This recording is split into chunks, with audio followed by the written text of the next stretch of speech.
The royals have their own set of fashion rules. Once Kate Middleton became Princess Catherine, she had to make some big changes. Will Meghan Markle need to abide by those same rules, though? That is the question. And joining us now with some insight into the do's and don'ts of dressing royal is Le Style Rouge stylist and blogger Ashley White. Ashley, bare legs are automatically a no-no. So that's been the tradition. Bare legs, you need to have some type of sheer pantyhose or a tight in the winter. But Meghan Markle turned up at her engagement photo call with bare legs. That's my girl. Bare legs. Yeah, bare legs. So we'll see if that continues after she gets married. But that was a big, big rule to break. You make a really good point, though, when we were discussing this, is that while it looks like she's breaking a lot of rules, none of this has gone forward without passing through the Queen and the royal family. It's important to note that Meghan's not getting dressed and showing up rogue without vetting these decisions. This would have been discussed with Harry. The royal team would have been flown all the way up the flagpole. If the Queen didn't approve of this, it wasn't going to happen. Because Harry's very protective of her. For sure. And he's not going to let her do something that will cause her stress. He wants to set her off on the right foot.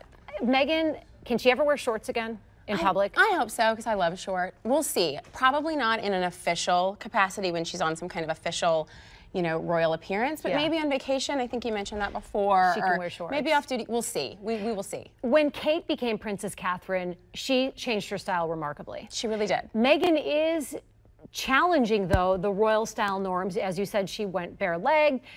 She wore a sheer top for her engagement photos, which is a huge deal. Yeah, she wore this gorgeous Ralph and Russo gown for their engagement portrait, and the official engagement portrait, you know, sanctioned by the Crown. Yeah. And homegirl's in a sheer top. I love it. And I've seen that shot on the runway, and it is sheer, but even when a prince's knee isn't blocking the view, you can't see anything. So do you think she can get away with it because she's not going to be the Queen one day? Can she get away with it also more because she's marrying Harry? Yes. And he's I think a different creature. Because Harry isn't going to be king, most likely, and because he has, you know, this soft spot for the Queen. And he's the lovable wild child. That's right, for sure. So I think maybe she can get by with a little bit more, but she is going to have to conform a little bit for sure. And what will she have to do differently? Can she ever wear the ripped jeans she wore to the Invictus Games again? I don't know. That was a huge, bold statement to show up at her first appearance, you know, as the kind of royal girlfriend in a pair of ripped denim. I mean, that was awesome, but we will see what happens. Probably not in an official kind of appearance type situation. What do you think the reason was for everything's calculated, right? She's definitely her own person.